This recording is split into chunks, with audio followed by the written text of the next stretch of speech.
What is one change you've gone through recently? Write in the chat. Maybe it was something big like moving out. Maybe it was something small, but it still shook you. Have you ever felt like everything in your life shifted at once? One day things make sense, then suddenly your plans fall apart. Your relationship change. Your job isn't what you thought. The people you counted on aren't there anymore. Change hits hard, especially when you didn't ask for it. As young adults, you are in the middle of constant transitions. You're figuring out who you are and what kind of life you want. Nothing feels steady. Your relationships, your future, even your faith at times. It's a lot to carry, and sometimes it feels like too much. And maybe you're wondering, where is God in all of this? Is He paying attention? Is He even here? Not too long after I accepted Christ and became a Christian, my husband and I felt deeply called to be missionaries. We believed with everything in us that this was our life's purpose. Not just for a month or two, a year or two, but forever. So we dove in, head first. We sold everything we had, we quit our jobs, we packed our kids and our dreams in a heart full of faith and moved to the Amazon to serve. We didn't have much money, but we had this unshakable belief that God had sent us. And then, only a few months in, a son-child custody battle with my ex-husband forced us to leave everything behind and return to the US. Just like that. Everything we had believed was our call, our purpose, was gone. Our plans were crushed, our calling felt ripped away. The dream we thought was from God turned into confusion and heartbreak. For 3 long years, we wrestled with why. We kept asking God, why did you bring us out there just to bring us back? We had no answers, no direction. It felt like walking through thick fog with no map and no voice guiding us. And in that silence, all we had were our questions and a pain we didn't know what to do with. If that's you today, I want you to hear this. You are not the only one who feels this way. You were made to adapt, but not on your own. That's what we will talk about next. Ecclesiastes 3:1 says that to everything there is a season, a time for every purpose under heaven. That verse is simple, but it's deep. Because change isn't random. It's built into life. God created seasons, and not just in nature, but in your journey too. There's a time to start school, and there's a time to graduate, a time to fall in love, and a time to let go, a time to feel steady, and a time when everything feels like it's falling apart. And you don't have to love it.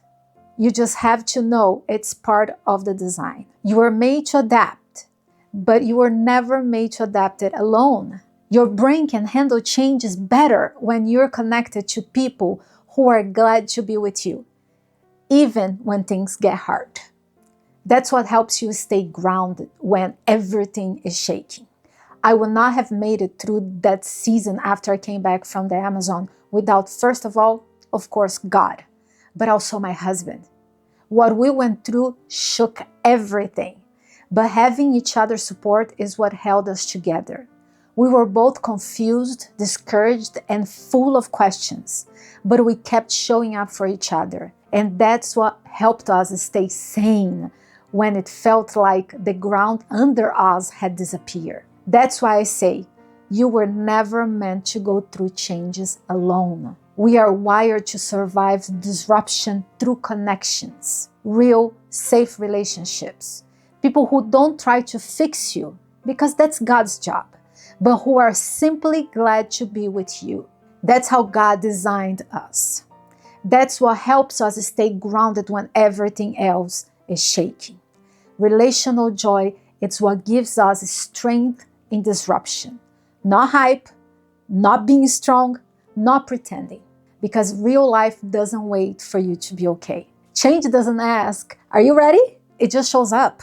And it shows up in all kinds of ways. Some big, some subtle, but all of them hard to carry when you feel like you're carrying it alone. Like when your best friend moves to another state and you feel like no one really gets you. When a breakup leaves you wondering if you're even lovable. When your roommate leaves and now you're alone in a quiet apartment you used to love. Transitions like that hurt, even when they are expected. Even when you know God has a plan. Let's be real. Knowing God has a plan doesn't always make the pain go away. But you're not broken for feeling overwhelmed. You're human. God built you to live in rhythm, season to season. You're not stuck. You're shifting. The question is, who is walking with you through the shift? Are you isolating or are you connected? God never said you would face changes alone, but you have to let people in. You have to stay connected to the body of Christ, even when you feel like hiding. That's where resilience starts, not with strength, but with safe relationships. And more than that, God Himself is not distant in your shift. Let's talk next about how He meets you right in the middle of the mess.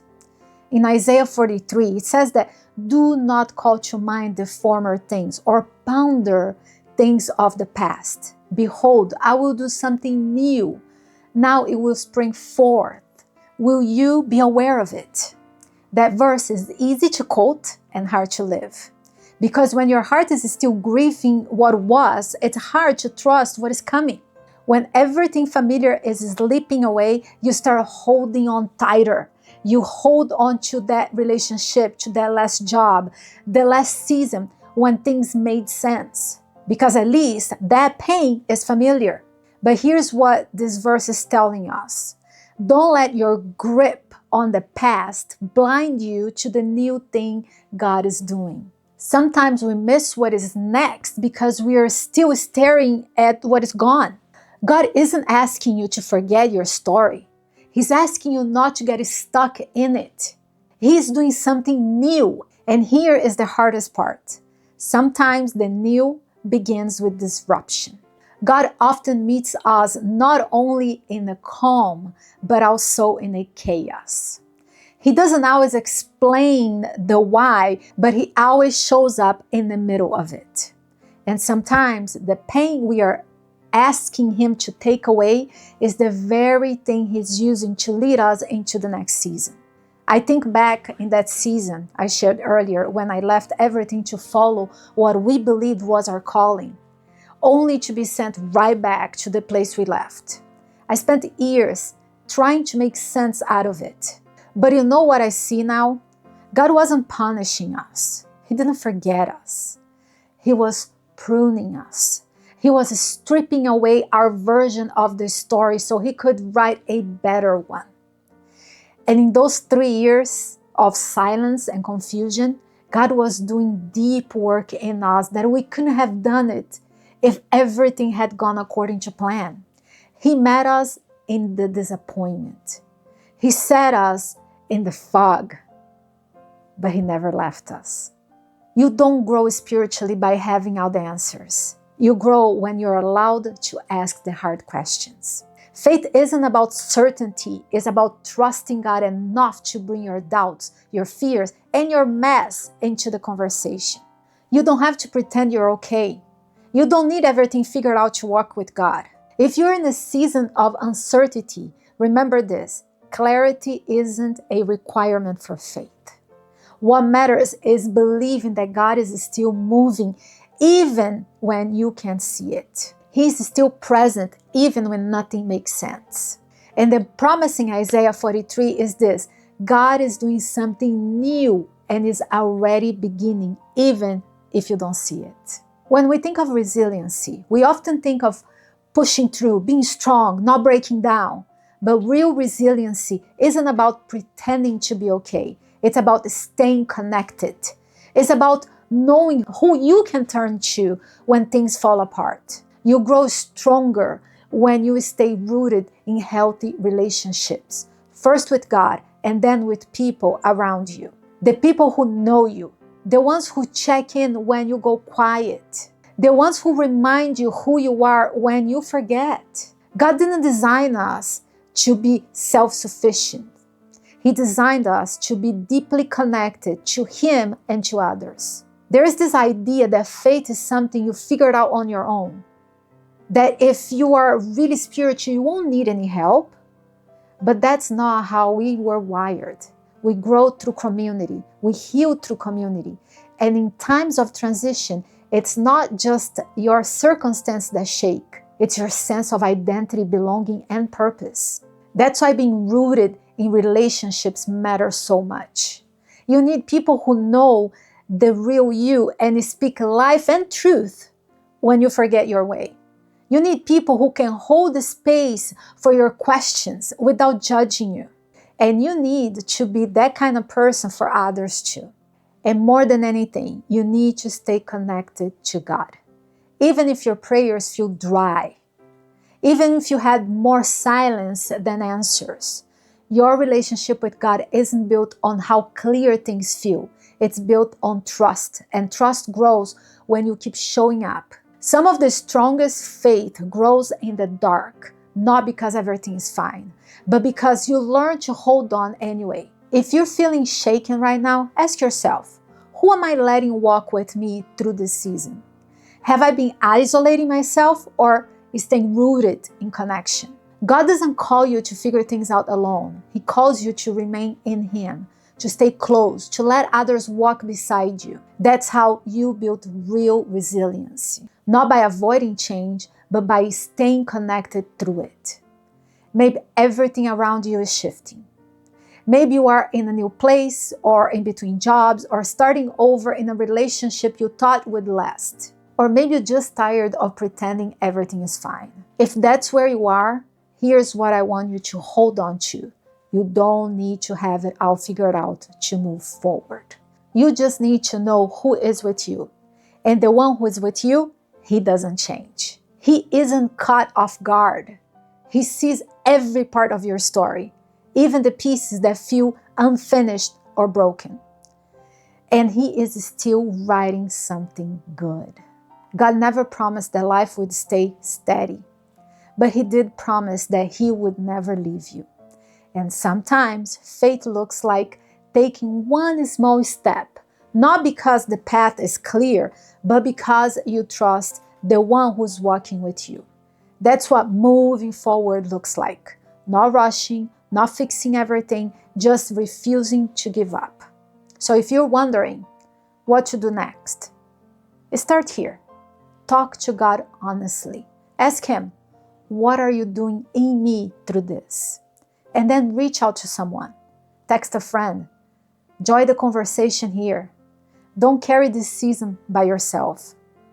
There's room for you in this community, even if you're still figuring things out. You don't have to be sure to belong. You don't have to be strong to be loved. You just have to be willing to stay connected and keep walking. Now we're moving into the next part of our service, and I wanted to invite you to be part of the conversation.